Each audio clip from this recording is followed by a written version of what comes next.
নমস্কার। যুক্তি তর্ক সঙ্গে অর্কই আপনাদের স্বাগত। আপনাদের সঙ্গে আমি অর্কপ্রভ সরকার। পেহেলগামের জঙ্গি হামলার বর্ষপূর্তি, আমাদের সহনাগরিকদের রক্তে ভিজেছিল বৈশারণ ভ্যালি, তারপর অপারেশন সিন্দুর, ঘরে ঢুকে আমরা শত্রুদের নিকেশ করেছি। 22 এপ্রিল 2025 সেই নৃশংস জঙ্গি হামলায় যারা নিহত হয়েছিলেন তাদের স্মৃতিতে কি বলবো আর কি, তাদেরকে স্মরণ করছি। যে ক্ষতি হয়েছে সে তো পূরণ করার নয়। দেশবাসী আপনাদের আত্মবলিদানকে মনে রাখবে। উপত্যকা সহ দেশ জুড়ে কঠোর নিরাপত্তা, কারণ রোগ স্ট্রে দুর্বৃত্ত রাষ্ট্র পাকিস্তানকে বিশ্বাস নেই। কারণ এখনো পর্যন্ত সীমান্তে জঙ্গি অনুপ্রবেশ করানোর চেষ্টার তারা কোনো ত্রুটি রাখছেন না। আপনাদের স্বনির্বন্ধ অনুরোধ, চ্যানেল সাবস্ক্রাইব করবেন, থ্যাঙ্কস বাটনে ক্লিক করতে ভুলবেন না। দেখুন, আমার বন্ধু কবি শ্রীজাত, তাকে নিয়ে একটি সমাজ মাধ্যমে ভুয়ো খবর প্রচারিত হয়েছিল। শ্রীজাতকে আমি চিনি 2008 সাল থেকে। 2009 সালে আমি যখন একটি চ্যানেল নিজের উদ্যোগে করি, তখন আমি শ্রীজাতকে সেখানে নিয়ে এসেছিলাম।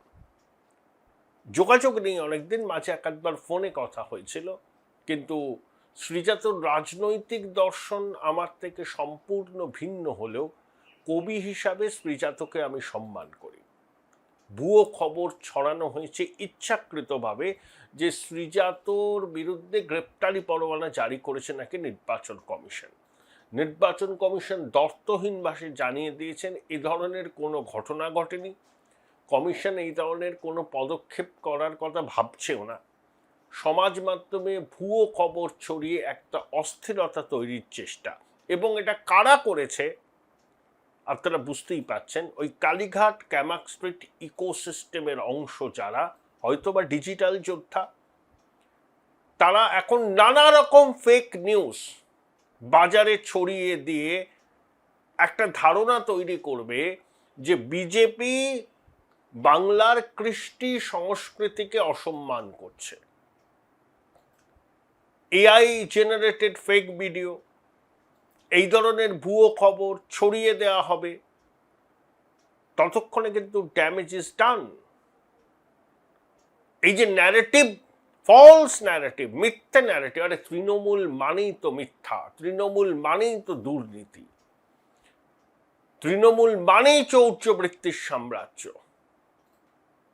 এদের কাছ থেকে এটাই প্রত্যাশিত, ওই ইকোসিস্টেমের কাছ থেকে।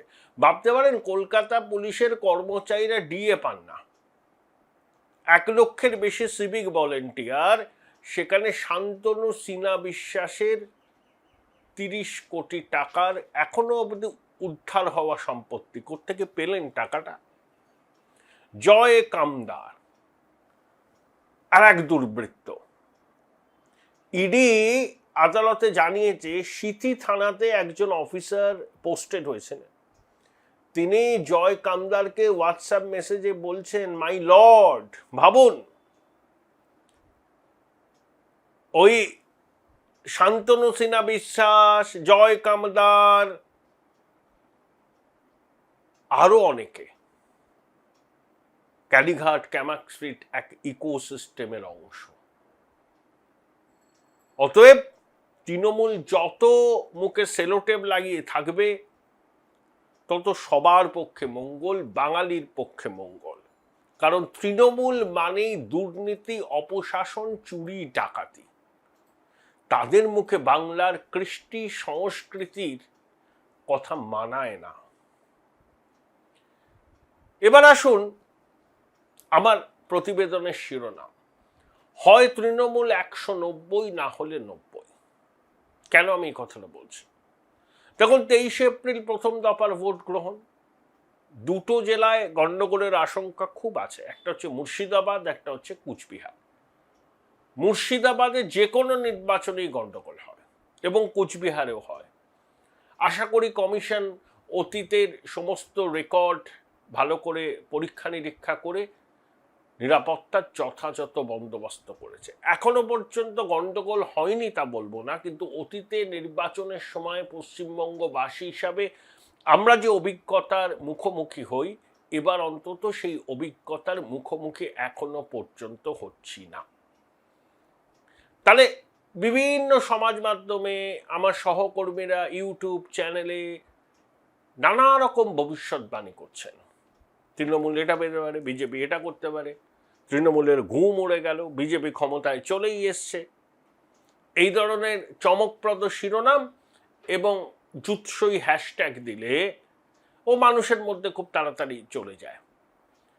হ্যাঁ, আর কৃত্রিমভাবে ভিউয়ার সংখ্যা বাড়ানোরও অনেক মেকানিজম আছে, কিন্তু 2021-এর 12ই জুলাই থেকে শুরু করে এখনো পর্যন্ত একদিনের জন্য আমি কৃত্রিমভাবে আমার সাবস্ক্রাইবার বেস বাড়াইনি, ভিউয়ার বাড়াইনি, কোনো গ্রুপে আমি আমার ভিডিও পোস্ট করি না, কারণ আমি অর্গানিক গ্রোথকে বিশ্বাস করি। কারণ দীর্ঘদিন আমি মাঠে নেমে সাংবাদিকতা করেছি, তাই কিছু বেসিক প্রিন্সিপাল আমি মানি। যারা আজকে বিভিন্ন চমকপ্রদ শিরোনাম দিয়ে বাজার গরম করছেন, তারা একদিনের জন্য রাস্তায় নেমে সাংবাদিকতা করেননি, বলতে বাধ্য হচ্ছি। বাস্তবটা কি দেখুন, 67-69-এর পর পশ্চিমবঙ্গের মানুষ, মানে দুটো ব্যর্থ যুক্ত ফ্রন্টের পরীক্ষা নিরীক্ষার পর পশ্চিমবঙ্গের মানুষ কখনো হাং অ্যাসেম্বলি উপহার দেননি, এবারও দেবেন না। এবারও ম্যান্ডেট হবে ডিসাইসিভ। 2021 সালে তৃণমূল 213 পেয়েছিল, ওটা ওদের ম্যাক্সিমাম, ছেড়ে দিন, ওর ধারে কাছে পৌঁছতে পারবে না। এখন তৃণমূল কি দাবি করছে 180-90ও হতে পারে, 180 হচ্ছে ওদের একেবারে নিশ্চিত, এর নিচে ওরা যাবে না। তার সপক্ষে কি যুক্তি দিচ্ছে যে দিল্লির আগ্রাসন, যেভাবে নির্বাচন কমিশন তাণ্ডব চালাচ্ছে, সাধারণ মানুষ তিতিবিরক্ত, এসআইআরকে নিয়ে যে পুঞ্জীবিত ক্ষোভ জমা পড়েছে তা আছড়ে পড়বে ইভিএমে। এবারের নির্বাচনটা তৃণমূল সফলভাবে এসআইআরকে মুখ্য ইস্যু করতে পেরেছে, বাকি সব পিছনে চলে গেছে। এসআইআরের মানুষের লাইনে দাঁড়ানো, মানুষ তার বদলা নেবে ইভিএমে। অর্থাৎ পাল্টানো দরকার, চাই বিজেপি সরকার বলে বিজেপি যতই ঢক্কানিনাদ করুক না কেন, শেষ পর্যন্ত চতুর্থবারের জন্য মুখ্যমন্ত্রী হিসাবে মমতা বন্দ্যোপাধ্যায় শপথ নেবেন। আসন কমবে, আসন কমলেও 30-35টার বেশি আসন কমবে না। অর্থাৎ তৃণমূল ধরে নিয়েছে যে তারা 180-র নিচে কোনো অবস্থাতেই যাবে না। তাহলে তৃণমূল যে ন্যারেটিভটা ভাবছে, সেই ন্যারেটিভটা যদি বাস্তবায়িত হয় 23 এপ্রিল এবং 29 এপ্রিল, তাহলে তৃণমূলের প্রত্যাশা পূরণ হবে। অর্থাৎ 175, 80 বা 90ও ছুঁয়ে যেতে পারে। কিন্তু তৃণমূলের যে এই ন্যারেটিভ, সেই ন্যারেটিভ যে মানুষ গ্রহণ করবে তার কোনো নিশ্চয়তা নেই। বরঞ্চ সারা বাংলা জুড়ে একটা চোরাস্রোত বইছে, বদলের চোরাস্রোত। আমাকে একজন সকালে ফোন করেছিলেন, তিনি রাজনীতি করেন না, সাংবাদিকও নন। ইলামবাজারে একটি আদিবাসী গ্রামে এক বৃদ্ধ তাকে বলছেন পাল্টানো দরকার। দেখুন, ইলামবাজারের প্রত্যন্ত গ্রামের আদিবাসী মানুষটিরও জীবনবোধ, তার পরিণতিবোধ, কাকে ভোট দিতে হবে, আমাদের কারোর থেকে এক অংশে তার বিচক্ষণতা কম নয়, বরং অনেক বেশি। কারণ কঠিন জীবন সংগ্রামের মধ্যে দিয়ে তারা কাল যাপন করেন। মাটির গন্ধ শহুরে মধ্যবিত্তদের থেকে অনেক বেশি তারা বুঝেন। তারা বলছেন পাল্টানো দরকার। আমি কলকাতা আশেপাশে চষে বেরিয়েছি, আমি কোথায় কোথায় চষে বেড়াই। গাড়ি করে গেলাম, নেমে পড়লাম, গাড়িকে রেখে দিলাম, এরিয়া ধরে হাঁটলাম 2 কিলোমিটার 2.5 কিলোমিটার, রাস্তার ধারে চায়ের দোকান, 1 কাপ চা খেলাম, এখানে খেলাম, আর এক জায়গায় খেলাম টোস্ট চা। অনেকে আমাকে চেনেন, অনেকে জানতে চান, আমি তাদের কাছে জানতে চাই। দায়িত্ব নিয়ে বলছি, 100 জনের সঙ্গে কথা বলেছি, 90 জন বলছেন এবার পরিবর্তন হবে। কালকে আহরিটোলার দোলনা পার্কের কাছে এক ক্যাব ড্রাইভারের সাথে কথা হলো, বারাসাতের। আমি বললাম কি বুঝছো?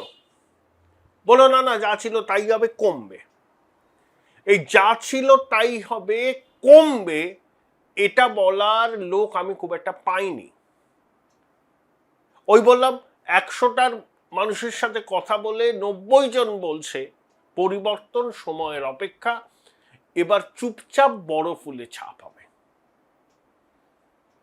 এবং এবার যে হিন্দু ঐক্য হয়েছে আনপ্রেসিডেন্টেড। পশ্চিমবঙ্গে এই হিন্দু ইউনিটি এর আগে দেখা যায়নি। সীমান্ত লাগোয়া জেলাগুলিতে যেখানে হিন্দুরা সংখ্যালঘু, সেখানে হিন্দু ইউনিটি থাকে চিরকালই। গত কয়েক বছরে সেটা আরো বেড়েছে। কিন্তু এবার কুচবিহার থেকে কাকদ্বীপ, আনপ্রেসিডেন্টেড হিন্দু ইউনিটি। অবাক হবেন না যদি 100টার মধ্যে 70টা হিন্দু ভোট বিজেপির বাক্সে পড়ে। কারণ পশ্চিমবঙ্গ বাঙালি হিন্দুর হোমল্যান্ড, সেই হোমল্যান্ডে হিন্দুরা বিপন্ন। হিন্দুদের আবার উদ্বাস্তু হতে পারে, হিন্দু মাতৃশক্তি তুলসী মঞ্চে প্রদীপ জ্বালাতে পারবেন না, শাঁখ বাজাতে পারবেন না, নিয়মিত পুজো অর্চনা করতে পারবেন না। এই ভয়, এই ভীতি বাংলার হিন্দু সমাজের বৃহৎ অংশকে গ্রাস করেছে। যেভাবে সীমানা লাগোয়া জেলাগুলোর জনবিন্যাস বদলেছে, যেভাবে কলকাতা শহরে জনবিন্যাস বদলাচ্ছে,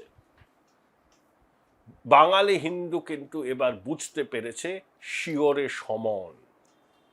তাই অনেকে মুখে পাথর চাপা দিয়ে ওই বড় ফুলকেই বেছে নেবে, নিজেদের স্বার্থে, পশ্চিমবঙ্গকে রক্ষা করার স্বার্থে।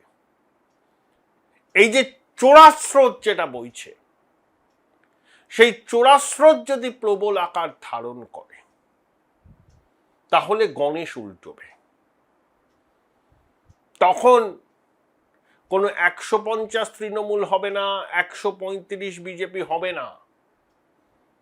তৃণমূলের যে ন্যারেটিভ, সেই ন্যারেটিভ মানুষ যদি গ্রহণ করে, তৃণমূল কমফর্টেবল মেজরিটি পাবে 180-80।